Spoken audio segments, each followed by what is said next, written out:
Hello दोस्तों, मैं प्रद्युम्न आप सभी का स्वागत करता हूं PS0099 क्लासेस के एक नए वीडियो लेक्चर में। आज के वीडियो लेक्चर में हम लोग देखने वाले हैं डीएलएड फोर्थ सेमेस्टर में हिंदी के अति लघु उत्तरीय प्रश्नों को, जो कि हमारे होंगे प्रीवियस ईयर में 2020, 21, 22 और 23 के परीक्षा में पूछे गए। तो चलिए शुरू करते हैं। प्रश्न नंबर फर्स्ट है, नीति का कोई श्लोक लिखिए। तो यहाँ नीति का आप कोई भी श्लोक लिख सकते हैं जो भी आपको याद हो और आपके परीक्षा प्रश्न पत्र में ना पूछा गया हो, उसमें से आप कोई भी लिख सकते हैं। चलिए हम देखते हैं यहाँ एक श्लोक। रूप यौवन संपंतरा विशाल कुलम संभवा विद्याहीना ना शोभन्ते निर्गंधायु किंसुका। यह आपका हो गया नीति परक श्लोक। क्वेश्चन नंबर सेकंड है, कहानी के दो प्रमुख प्रकारों के नाम लिखिए। तो कहानी के दो प्रमुख प्रकार हैं आपके, ऐतिहासिक कहानी तथा धार्मिक कहानी। नेक्स्ट क्वेश्चन नंबर थर्ड, स्वर्ण शब्द का पर्यायवाची लिखिए। 2020 में पूछा गया क्वेश्चन है। पहले हम लोग देखेंगे 2020 के अतुलगोत्रीय प्रश्न, फिर 21, 22 और लास्ट में 23। तो स्वर्ण शब्द का पर्यायवाची शब्द लिखिए। तो स्वर्ण शब्द का पर्यायवाची शब्द आपका होता है सोना, कंचन, कनक, सुवर्ण और हेम। क्वेश्चन नंबर फोर, हिंदी गद्य की दो विधाओं के नाम लिखिए। तो हिंदी गद्य की कई सारी विधाएं होती हैं, उनमें से आपको दो लिखना है। चलिए देखते हैं। निबंध है आपका रेखा चित्र, संस्मरण, जीवनी, आत्मकथा, यात्रा वृत्तांत। फिर आप लिख सकते हैं कहानी, एकांकी, नाटक। ये सभी आपके हैं हिंदी गद्य की विधाएं। क्वेश्चन नंबर 5 है, छह संयुक्त वर्ण किन दो वर्णों के योग से मिलकर बना है, यानी किन दो वर्णों से बना है।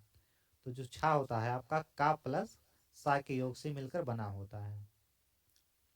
नेक्स्ट क्वेश्चन यहाँ से हमारा शुरू होता है 2021 के क्वेश्चन। क्वेश्चन नंबर फर्स्ट है, कंठ ध्वनियाँ कौन कौन सी हैं। तो कंठ ध्वनि हम लोग बात करें तो का वर्ग का पूरा होता है और आपका हा होता है, उसके बाद आपका आ होता है। इसका एक सूत्र है अकुह विसर्जनिया नाम कंठा, यानी आ, उसके बाद में कु का मतलब होता है का वर्ग, फिर विसर्ग जो होता है वो और हा। तो अकुह विसर्जनिया नाम कंठा, ये इसका सूत्र होता है। नेक्स्ट क्वेश्चन नंबर सेकंड है, हार शब्द में उपसर्ग जोड़ते हुए दो शब्द बनाइए। तो देखिए प्रा प्लस हार इसको तो आपका हो गया प्रहार। नेक्स्ट आपका हो गया उप प्लस हार उपहार। उपसर्ग का मतलब होता है ऐसे शब्द जिसको हम लोग किसी शब्द के पहले जोड़कर नए शब्द का निर्माण करते हैं, तो आपका होता है उपसर्ग। नेक्स्ट आपका है क्वेश्चन नंबर 3 है, हितम मनोहारी चा दुर्लभम वचा सूक्त का हिंदी में अर्थ लिखिए। 2021 और 23 दोनों में पूछा गया क्वेश्चन है। तो इसका हिंदी में अर्थ होता है हितकर प्रिय वचन दुर्लभ है, यानी ऐसे वचन जो हितकर हो और आपके लिए प्रिय हो, यानी सुनने में अच्छा लगे, ऐसे वचन दुर्लभ होते हैं।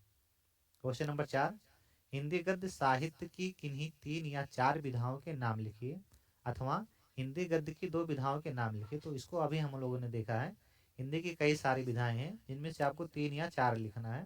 तो आपका हो जाएगा नाटक, एकांकी, निबंध, कहानी, रिपोर्टाज, संस्मरण और कई सारे भी हैं। क्वेश्चन नंबर 5 है, नदी एवं आकाश शब्द के 3 पर्यायवाची शब्द लिखिए। तो नदी का आपका होता है सरिता, तटनी, तरंगिणी। आकाश का आपका है अंबर, व्योम, नभ, गगन, ये सब होता है। अब यहाँ से हमारा शुरू होता है 2022 के अति लघुत्तरीय प्रश्न। प्रश्न नंबर 1 है, हिंदी गद्य साहित्य की किन्हीं 3 या 4 विधाओं के नाम लिखिए। तो अभी हम लोग तुरंत देखा है इसको। तो हिंदी गद्य की 3 या 4 विधाएं नाटक, एकांकी, निबंध, कहानी, ये सभी होते हैं। क्वेश्चन नंबर सेकंड है, विद्या शब्द पर संस्कृत में 2 वाक्य लिखिए। पहला वाक्य आपका है विद्या बहुविधा भवन्ति, दूसरा आपका होता है विद्या विनयम ददाति। नेक्स्ट क्वेश्चन नंबर थर्ड, मौन पठन के उद्देश्य क्या है। तो देखिए मौन पठन क्या होता है, मौन पठन का उद्देश्य जो है वो द्रुत गति से पठन का अभ्यास कराना, और दूसरा आपका है छात्रों की बोध शक्ति विकसित करना, ये है इसके उद्देश्य।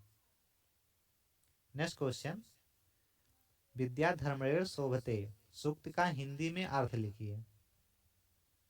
तो इसका अर्थ होता है विद्या धर्म से सुशोभित होती है। नेक्स्ट क्वेश्चन यहाँ से हमारा शुरू होता है 2023 के अतलघु उत्तरीय प्रश्न।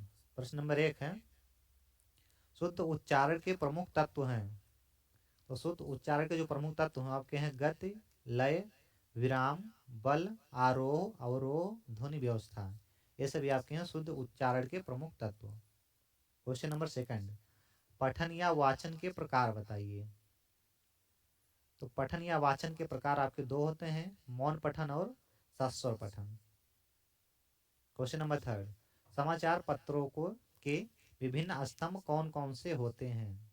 तो समाचार पत्रों के जो विभिन्न स्तंभ हैं वो आपके होते हैं कब, कहाँ, किसके द्वारा मिला, या कहाँ हुआ, कब हुआ, कैसे हुआ, क्यों हुआ।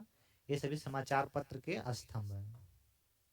क्वेश्चन नंबर 4, महादेवी वर्मा की प्रमुख रचनाएं लिखिए। यानी महादेवी वर्मा की कौन कौन सी प्रमुख रचनाएं हैं।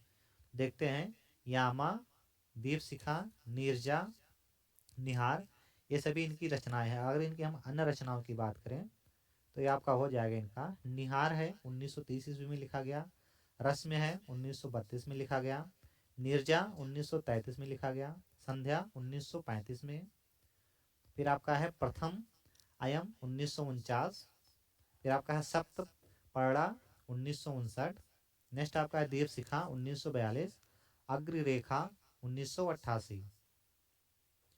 क्वेश्चन नंबर 5, बीजक काव्य संग्रह के कितने भाग हैं, नाम लिखिए।